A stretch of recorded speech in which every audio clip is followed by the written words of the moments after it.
Dua sujud minta ampun, sebelum salam minta ampun, setelah salam pun minta ampun. Dan keutamaan salat yang lainnya yang sudah kita sebutkan. Di antara keutamaan salat, bahwasanya salat ini adalah amalan yang sangat agung, yang bila ditinggalkan maka akan memasukkan seseorang ke dalam nerakanya Allah Subhanahu wa taala.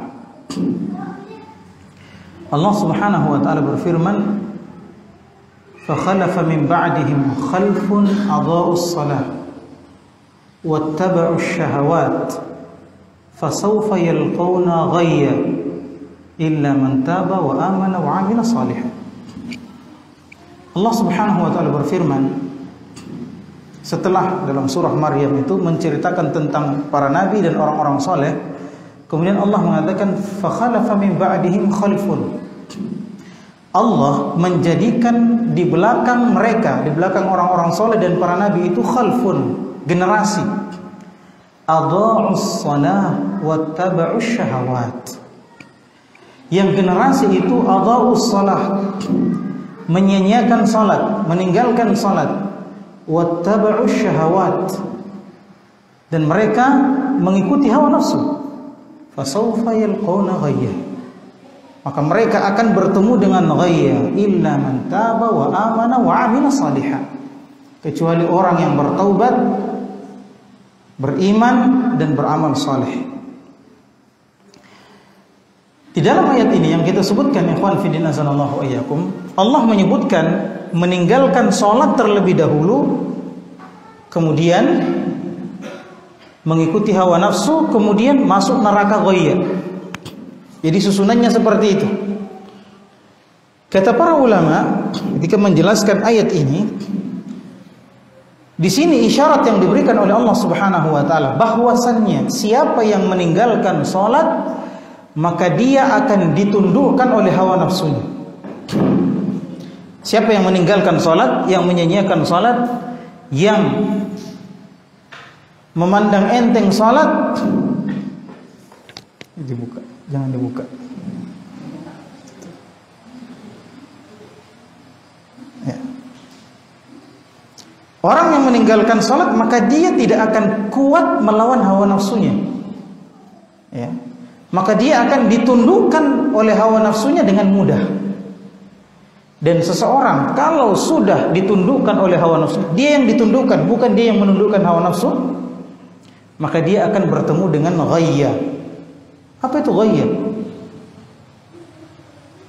Ibnu Abbas radhiyallahu taala anhuma menjelaskan ghayya itu adalah wadin fi jahannam ba'idun qa'ruhu khabithu ta'am. Jadi di neraka yang paling jelek itu namanya neraka Jahannam. Ya, di neraka itu bertingkat-tingkat. Neraka yang paling jelek namanya neraka Jahannam. Ternyata di neraka Jahannam itu ada satu lembah yang sangat dalam, namanya ghayya, ba'idun qa'ruhu khabithu ta'am. Dalam sekali, jelek sekali baunya, jelek sekali rasanya di situ. Lebih jelek daripada Jahannam itu sendiri. Ya. Wa hadza makanu man yatahawanu bis shalah. Ini adalah tempat orang yang meremehkan salat. Ibnu Abbas radhiyallahu taala anhu mengatakan, "Laisa adha'uha tarkuha bil kulliyah." Bukanlah berarti meninggalkan salat dalam ayat ini berarti meninggalkan salat itu secara keseluruhan. Walakin akharuha an waqtiha. Tapi yang dimaksud meninggalkan salat yang bisa membuat seseorang ditundukkan oleh hawa nafsunya dengan mudah, yang kemudian melemparkannya ke dalam neraka, maksudnya adalah dia suka menunda-nunda waktu salat. Ya. Sa'id Ibnul Musayyib menyebutkan, ya, yang dimaksud meninggalkan salat adalah dia tidak salat zuhur sampai masuknya waktu asar. Nanti masuk waktu asar baru salat. Nanti salat asar kalau masuk waktu maghrib. Nanti masuk waktu salat isya baru dia salat maghrib dan seterusnya. Ya. Kata Rasul sallallahu alaihi wasallam, "Hadza salatul munafiqin, hadza salatul munafiqin, hadza salatul munafiqin." Apa tilka salatul munafiqin, tilka salatul munafiqin, tilka salatul munafiqin. Diulang 3 kali. Itu salatnya orang munafik. Salatnya orang munafik, salatnya orang munafik. Yajlisu yarqubus sama yarqubus syams. Dia tinggal duduk-duduk, dia tunggu matahari itu terbit. Fayangkuru arba'an. Kemudian dia mematuk 4 kali. Dia mematuk, bukan sujud, mematuk. Kenapa? Saking cepatnya sholatnya. Ini sudah tunda-tunda waktu sholat, cepat lagi sholatnya. Ini sholatnya orang munafik. Kenapa cepat? Karena dia sholat. Coba bayangkan ya kawan, dia sholat, tapi tidak suka dengan sholat itu. Sholat itu tidak menenangkan hatinya. Pada pembahasan yang lalu kita sebutkan bagaimana sholat itu menenangkan hati. Hati yang tidak tenang dengan sholat berarti hati yang sakit. Kita berikan perumpamaan apa kemarin? Orang yang suka coto, kalau dia sakit sariawan tidak suka coto. Kenapa? Mulutnya sakit. Maka sholat itu nikmat, sholat itu enak. Kalau ada orang yang tidak enak merasakan sholat, berarti kalbunya sedang sakit. Kata Rasulullah SAW, ini setelah berperang. Jadi berangkat perangnya saja susah, lama, tersiksa berangkat perangnya. Tiba di medan perang lebih tersiksa lagi, harus perang di siang bolong gitu kan. Terus setelah itu perangnya tidak cuma 1 hari, berhari-hari. Setelah itu pulang ke kota Madinah, masih tersiksa di perjalanan. Ya, kata Rasulullah SAW, as-safaru qit'atun minal adzab. Safar perjalanan itu adalah potongan siksaan. Namun apa yang terjadi? Rasulullah SAW singgah dengan para sahabatnya, kemudian berkata, "Ya Bilal, arihna bis shalah." Wahai Bilal, istirahatkan kami dengan sholat. Menunjukkan apa? Sholat itu mendatangkan kenikmatan. Sholat mendatangkan ketenangan. Orang yang capek kalau dia sholat, tenang. Makanya disunnahkan kalau apa? Disunnahkan kalau habis perjalanan jauh, maka tempat yang paling pertama dikunjungi apa? Masjid, bukan rumahnya. Sholat di situ. Kenapa? Karena dia capek, dia tenangkan dulu jiwanya sebelum dia pulang ke rumahnya membawa unek-unek yang dia dapatkan di perjalanannya. Ini sholat, Pak. Sholat yang benar kayak begini. Tapi kenapa dia cepat?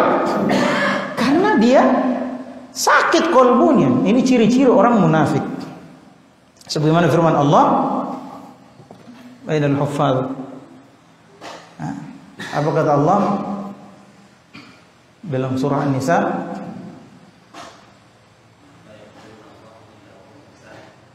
Naam, qabla hadha.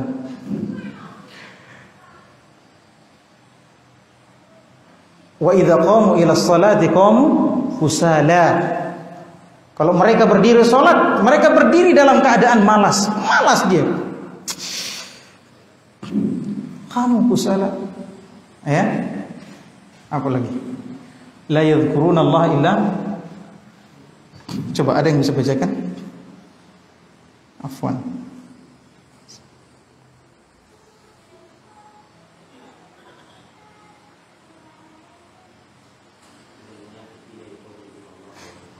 Innal munafiqina yukhadi'una Allah wa huwa khadi'uhum wa idza qamu ila sholati qamu kusala yura'una an-nasa wa la yadhkuruna Allah illa qalila.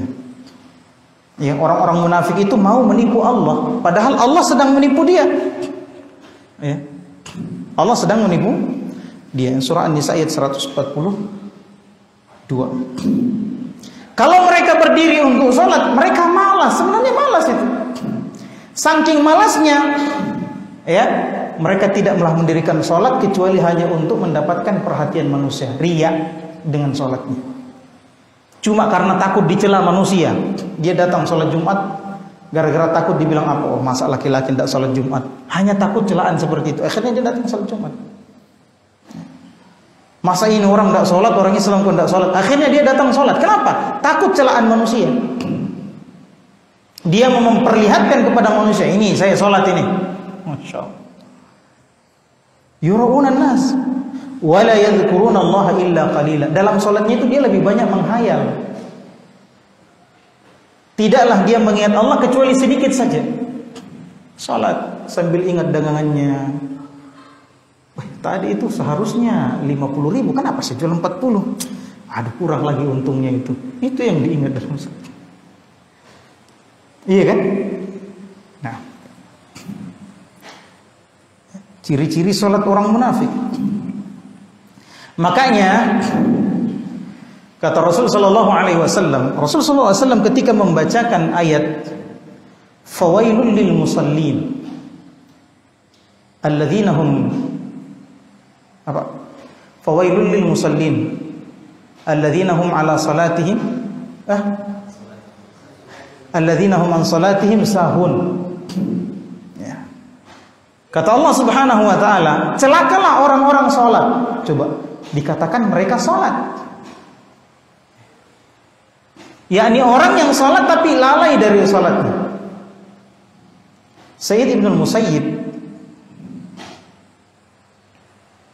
Sa'ad bin Abi Waqqas, sahabat Sa'ad bin Abi Waqqas bertanya kepada Rasul sallallahu alaihi wasallam, "Ya Rasulullah, siapakah orang-orang yang lalai itu?" Ya, salat tapi lalai. Siapa orang yang lalai itu? Kata Rasulullah, "Alladzina akharu salata an waqtihim." Yaitu orang yang nunda-nunda waktu salat. Kata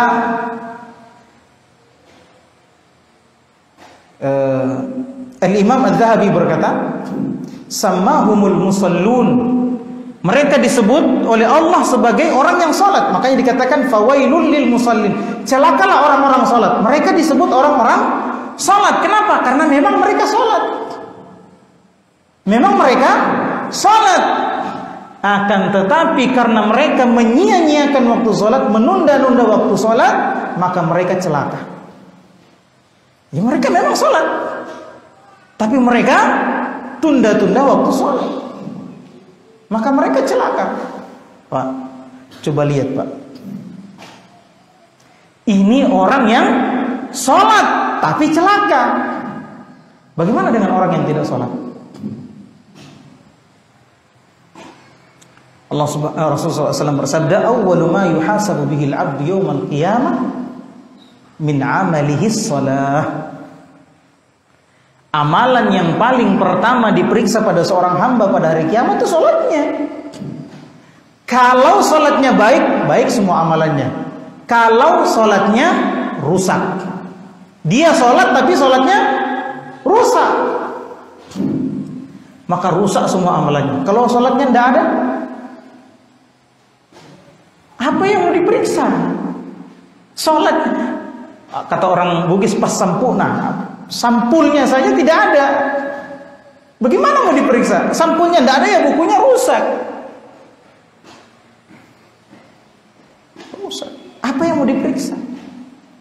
Oleh karenanya kita dapati, ikhwan fillah iyyakum, para ulama menyebutkan bahwasannya orang-orang yang meninggalkan sholat itu kafir. Tidak ada sesuatu yang apabila ditinggalkan menyebabkan orang itu kafir kecuali sholat. Meskipun di sana ada perincian, ya, Al-Imam Ahmad memperinci orang yang meninggalkan sholat itu karena malas atau karena mengingkari kewajiban sholat.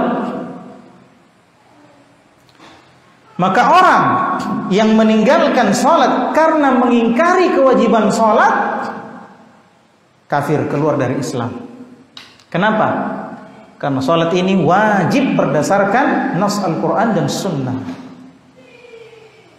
Ya, Inna salata kanat 'alal mu'minina kitaban mawquta.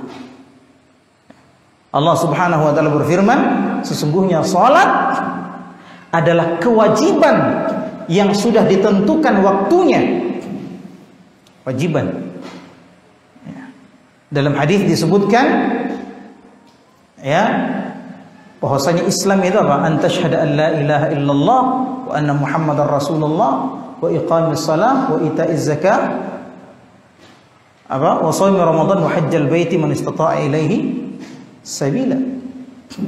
Rukun Islam, barang siapa yang tinggalkan kewajiban itu, maka dia kafir, keluar dari Islam.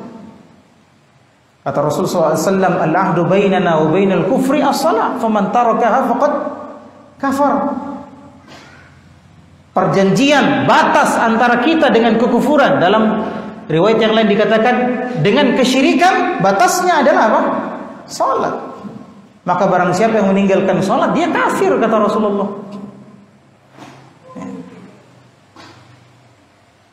Kemudian di sana ada perincian yang lain, ya. Yani barang siapa yang meninggalkan sholat karena malas, maka dia fasik, tapi tidak kafir.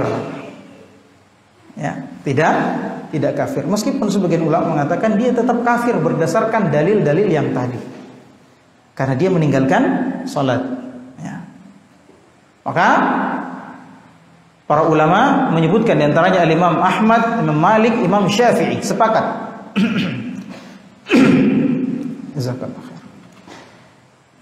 Ya, sepakat bahwasannya orang yang meninggalkan sholat itu dipenggal kepalanya. Ya, sama dengan orang yang meninggalkan Islam.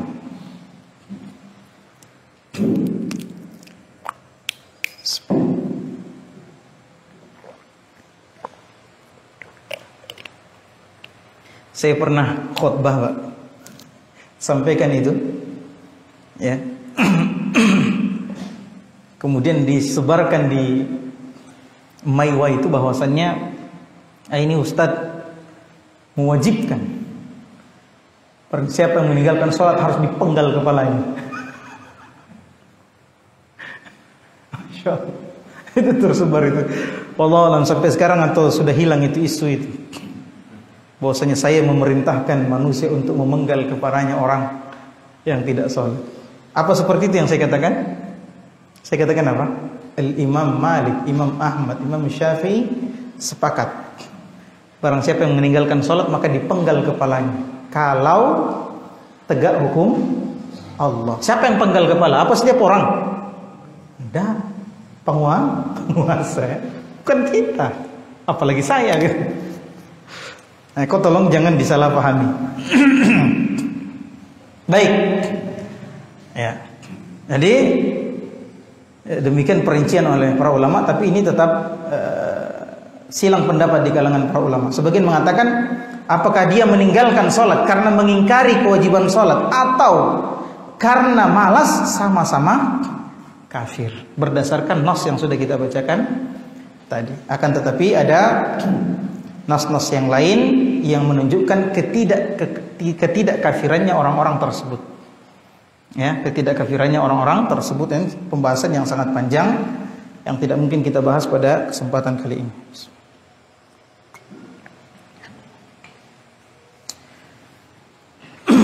Rasul sallallahu alaihi wasallam bersabda, "Man yuhafiz 'alaiha kanat lahu nur wa burhan wa najatan yaumal qiyamah." Barang siapa yang menjaga sholatnya, baik itu sholat wajib maupun sholat sunnah, maka nanti di akhirat dia akan mendapatkan cahaya. Cahaya yang sudah kita bahas pada pertemuan yang lalu, cara mendapatkannya. Maka dia mendapatkan cahaya. Nuruhum yas'a baina aydihim wa bi aymanihim. Yaquluna rabbana atmim lana nurana waghfir lana. Ya. Ini sudah kita bahas. Jadi cahayanya itu meliputi seluruh tubuh. Karena nanti di akhirat itu gelap. Ya, gelap. Kalau orang tidak punya cahaya, dia tidak tahu mau kemana, dia tersesat dia. Maka dia orang yang sholat, salah satu cara mendapatkan cahaya adalah di akhirat. Akhirat itu termasuk kuburan ya. Kuburan itu sudah masuk alam akhirat. Pintunya akhirat. Maka dia akan mendapatkan cahaya. Kanat lahu nur wa burhan, bukti bahwasanya dia berhak masuk surga. Wa najatan yaumal qiyamah, dan kemenangan, keberhasilan pada hari kiamat. Dia punya bukti bahwasanya saya berhak masuk surga kalau dia salat. Wa man lam yuhafiz 'alaiha Barang siapa yang tidak menjaganya, falaysa lahu nur wala burhan wala najatan yaumil qiyamah. Ya. Barang siapa yang tidak menjaga salat, ini penting sekali kita peringatkan kepada keluarga kita, anak-anak kita, istri kita, tetangga kita, siapapun yang bisa kita peringati. Barang siapa yang tidak menjaga salat, maka nanti di akhirat dia gelap gulita, tidak ada cahaya pada dirinya. Tidak ada bukti bahwasanya dia berhak mendapatkan kasih sayang Allah. Dan dia akan celaka karena dia tidak mendapatkan kemenangan pada hari kiamat. Yang mengerikannya lagi, Pak, dalam hadis tersebut kata Rasulullah SAW, wa kana ma'a Fir'aun wa Qarun wa Haman wa Ubay bin Khalaf. Orang yang tidak sholat, dia sama-sama dengan siapa nanti? Dengan Fir'aun, Qarun, Haman, wa Ubay bin Khalaf. Kata para ulama, termasuk disebutkan oleh Imam Adz-Dzahabi dalam kitabnya Al-Kabair, kenapa dia disamakan tempatnya dengan Fir'aun? Nauzubillah, afani Allah wa iyyakum. Semoga Allah menghindari kita dari hal ini. Kenapa dia dengan Haman, dengan Fir'aun? Kata Imam Adz-Dzahabi, orang yang gara-gara kekuasaannya dia tidak sholat, maka akan dikasih sama-sama dengan Fir'aun. Karena Fir'aun, karena takut dia Fir'aun Pak, itu yakin dengan apa yang dibawa oleh Musa. Yakin dia, ini Musa benar ini. Tapi karena dia takut kehilangan kekuasaan, akhirnya dia tidak ikut sama Musa. Ya. Wajahadu biha wastaiqanatha anfusuhum zulman wa uluwa. Dia menentang apa yang dibawa oleh Musa, wastaiqanatha anfusuhum. Padahal ya hatinya yakin, ini Musa benar ini. Karena takut kehilangan kekuasaan. Zulman wa uluwa. Kenapa dia menentang? Karena dia zalim dan sombong. Ya, maka orang-orang yang meninggalkan sholat karena kekuasaannya, maka dia akan dikasih sama-sama sama Fir'aun. Afanillahu wa iyyakum. Wa Qarun akan dikasih sama-sama dengan Qarun. Siapa Qarun? Kaumnya Nabi Musa, yang dia punya harta yang sangat banyak. Ya, sampai-sampai gudangnya, kuncinya berapa orang yang angkat? 8 ekor kuda yang angkat kuncinya. Itulah hebatnya kita zaman sekarang, Pak. Kita tidak perlu punya kunci begitu, cukup punya kartu ATM, kan?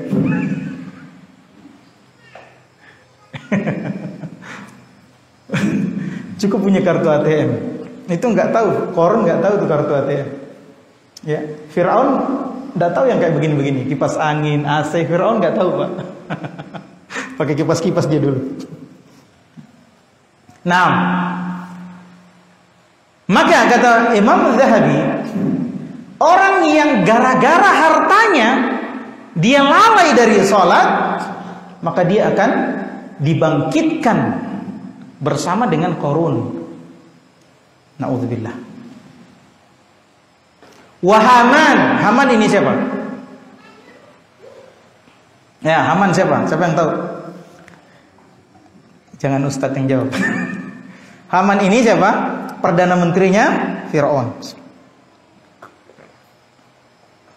Ya, Haman ini perdana menterinya Fir'aun. Yang Fir'aun suruh, wahai Haman, bangunkan saya bangunan sampai ke langit yang dengannya saya bisa melihat Tuhannya Musa, karena saya menganggap Musa itu bohong. Maka disebutkan dalam sejarah, ya, gedung pencakar langit pertama kali dibuat oleh siapa? Haman. Itu memang sampai di langit, tidak main-main. Itu dibuat sama Haman. Haman ini meyakini kebenarannya Musa, tapi gara-gara dia takut sama pekerjaannya, kehilangan pekerjaan, dia tidak mau ikut sama Musa. Nah, ini keyakinannya Fir'aun. Jadi keyakinannya Fir'aun itu apa? Dia tidak percaya kalau Allah ada di langit. Makanya disuruh Haman bikin untuk membuktikan bahwasanya Tuhannya Musa itu tidak ada di langit. Kalau memang ada, saya mau panah itu Tuhannya Musa, kata. Baik, maka barang siapa yang disibukkan oleh pekerjaannya sehingga dia menunda-nunda waktu sholat, maka dia akan dibangkitkan bersama Haman. Afani Allah wa iyyakum. Ya. Wa Ubay bin Khalaf, orang terakhir dalam hadis ini. Siapa Ubay bin Khalaf? Ini kebetulan kita di belakang pasar. Di tiga tadi itu kaumnya Nabi Musa, Fir'aun, Qarun, Haman. Ubay bin Khalaf ini siapa? Pedagang ulung di zaman Rasul sallallahu alaihi wasallam. Karena takut kehilangan perdagangannya, dia tidak mau hijrah bersama Rasulullah. Ya.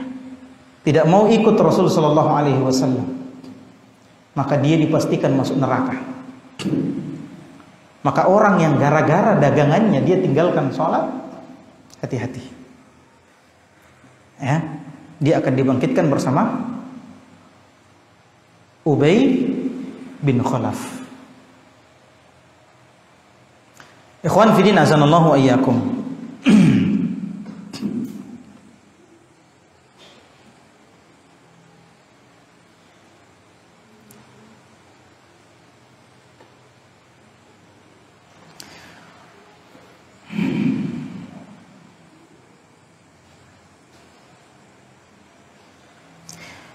Umar bin Khattab radhiyallahu taala anhu menulis surat untuk karyawan-karyawannya. Maka ini contoh bagi Anda yang punya karyawan, punya anak buah. Dia menulis untuk karyawan-karyawannya dan gubernur-gubernurnya surat, inna ahamma amrikum indi as-salah. Sesungguhnya urusan yang paling penting antara kamu dengan saya, salat.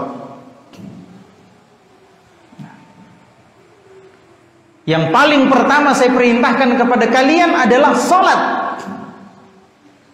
Kata Umar bin Khattab radhiyallahu taala anhu, "Faman hafidhaha hafidha dinahu." Barang siapa yang menjaga salat berarti dia menjaga agamanya. Barang siapa yang menjaga salat berarti dia menjaga agamanya. Wa man dhayya'aha fahuwa lima siwaha adhiya. Barang siapa yang menyia-nyiakan salat, maka pasti dia lebih menyia-nyiakan hal-hal selain salat. Makanya Pak, kata para ulama, diharamkan bagi seorang ayah menikahkan anak perempuannya dengan orang yang tidak salat. Salat saja disia-siakan, apalagi anaknya, istrinya. Ya. Kata Umar apa? Barang siapa yang meninggalkan sholat, menyanyiakan sholat, maka dia akan lebih menyanyiakan hal selain sholat. Pekerjaannya yang diamanahkan kepada dia, pasti dia sia-siakan. Kenapa? Sholat saja disia-siakan. Maka ini contoh bagi barang siapa yang memiliki tenaga kerja, memiliki karyawan, yakni man dhayya mata dhayya as-salata dhayya dinahu, nas'alullaha al-afiyah. Barang siapa yang meninggalkan, menyia-nyiakan salatnya, maka pasti dia menyia-nyiakan agamanya, meninggalkan agamanya. Pak, perkara terakhir. Jadi nanti di akhir zaman Islam itu hilang. Orang tidak kenal apa itu zakat, haji, syahadat, orang tidak kenal. Dan yang paling terakhir ditinggalkan adalah sholat. Paling terakhir nanti. Kalau sudah sholat yang ditinggalkan, habis agamanya itu. Habis agamanya.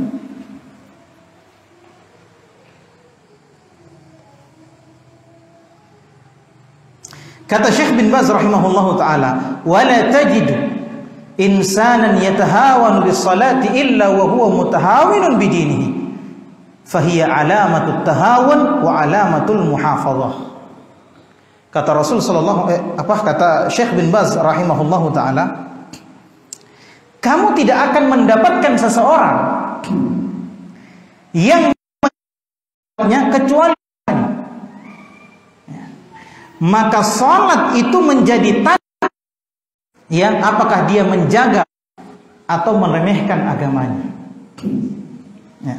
Saya ulangi perkataan Syekh bin Baz rahimahullahu taala, engkau tidak akan mendapatkan orang yang meremehkan salat kecuali pasti dia meremehkan agamanya. Maka salat itu menjadi ciri seseorang itu menjaga agamanya atau meremehkan agamanya.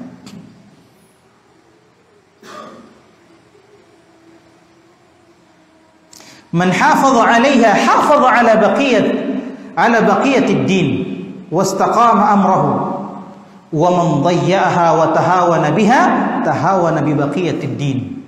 Barang siapa yang menjaga salat, maka dia akan menjaga sebagian dari agamanya yang lain, dan dia akan beristiqamah dalam agamanya. Dan barang siapa yang menyia-nyiakannya, ya maka dia pasti akan menyia-nyiakan agamanya. Wala haula wala quwata illa billah.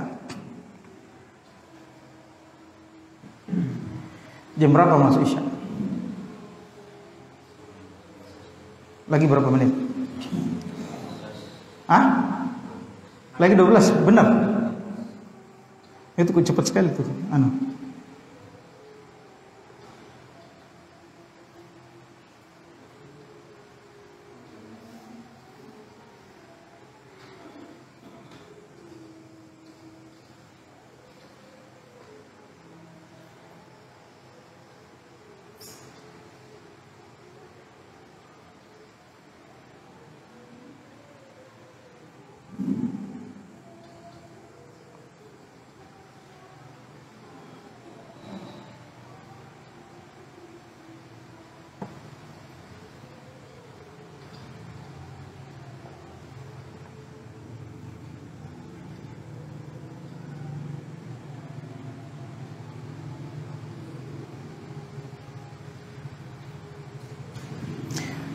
Baik. Jadi dari pembahasan ini kita langsung kasih kesimpulan saja ya. Saya kalau sudah bunyi radio sudah tidak tenang. Baik. Dari pembahasan kita bisa menyimpulkan bahwa yang pertama, salat itu adalah cahaya. Ya. Kemudian di setiap gerakan salat ada permintaan ampun. Jadi seseorang mendapatkan cahaya dan disucikan dari dosa-dosanya. Kemudian apa kesimpulan pekan yang lalu? Lupa saya.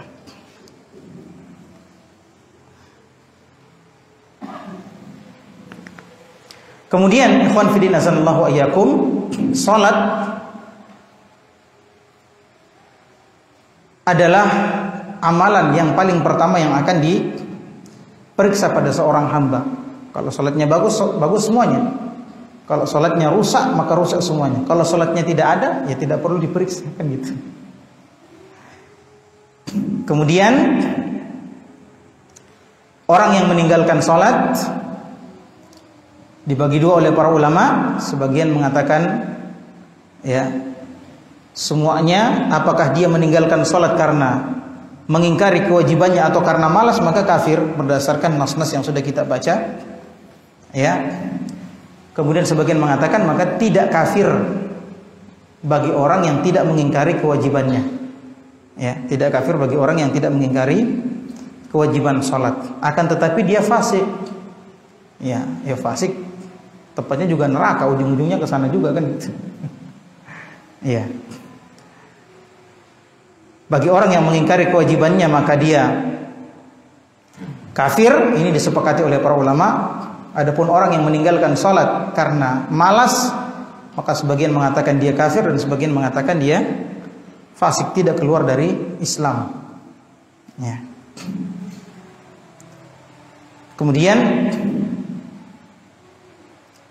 meninggalkan sholat tidak berarti meninggalkan keseluruhan sholat. Akan tetapi termasuk maknanya apa? Menunda-nunda waktu sholat. Ya. Menunda-nunda waktu sholat ini termasuk dalam bab meninggalkan sholat. Dan tempatnya di mana? Di ghayya. Apa tadi itu ghayya?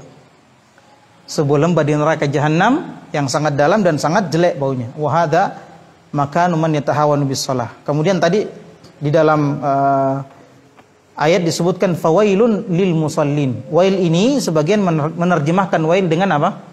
Sebagian menerjemahkan wail itu dengan kecelakaan. Akan tetapi Ibnu Abbas menyebutkan bahwasanya wail itu sama dengan ghayya tadi. Ya. Sebuah lembah di neraka jahanam yang sangat dalam dan sangat jelek baunya. Ditambahkan oleh Ibnu Abbas, idza suyirat fihi jibalud dunya ladzabat min syiddati harriha. Ya, saking panasnya tempat itu, gunung-gunung kalau dikumpulkan kemudian dilemparkan masuk, ditumpahkan masuk ke dalam wail, maka gunung-gunung itu akan meleleh. Ya. Tidak ada api yang bisa melelehkan apa? Batu, Pak. Ada? Pernah lihat batu meleleh? Ya. Besi kalau dibakar dengan panas tertentu meleleh besinya. Batu tidak. Tapi saking panasnya ini, Pak, wail atau ghayya, meleleh batunya. Gunungnya meleleh. Ya, jangan bayangkan gunung-gunung kita di Indonesia ya. Gunung kita kan masih banyak tanah. Ya, gunung-gunung di Arab itu yang dari batu.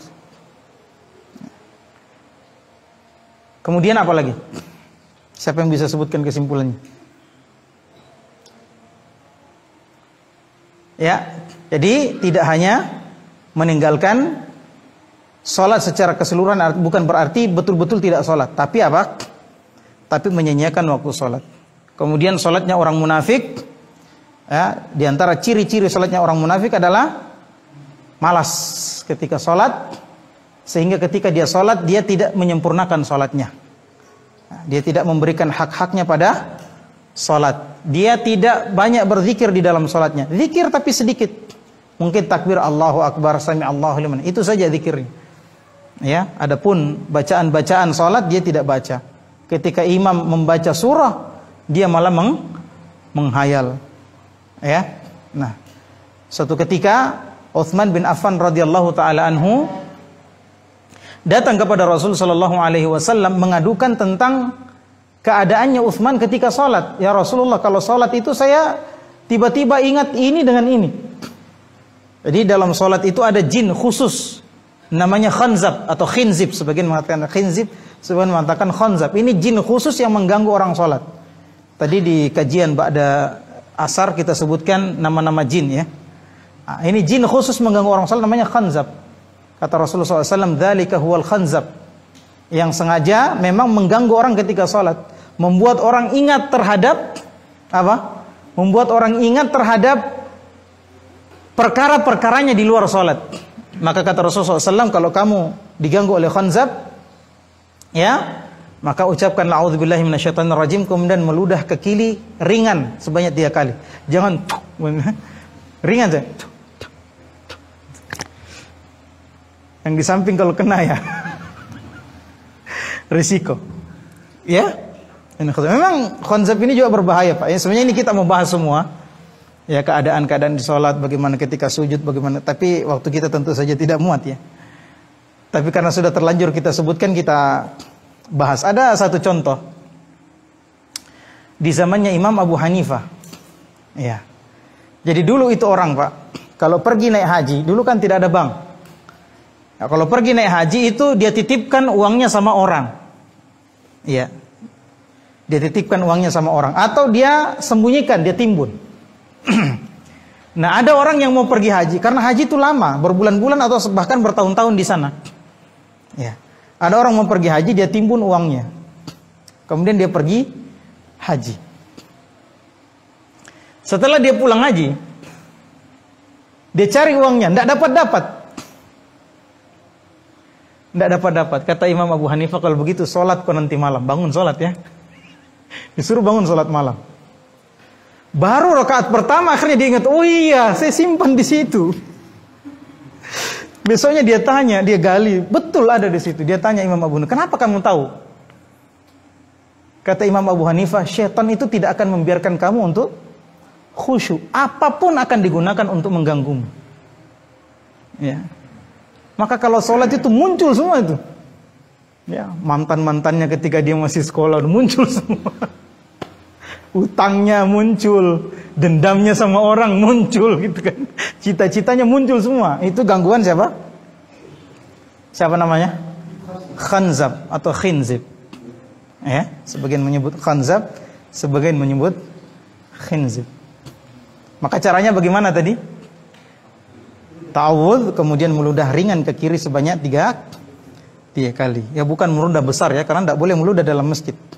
Ya, di antara dosa adalah meludah di dalam masjid dan kafaratnya adalah menimbun ludah tersebut.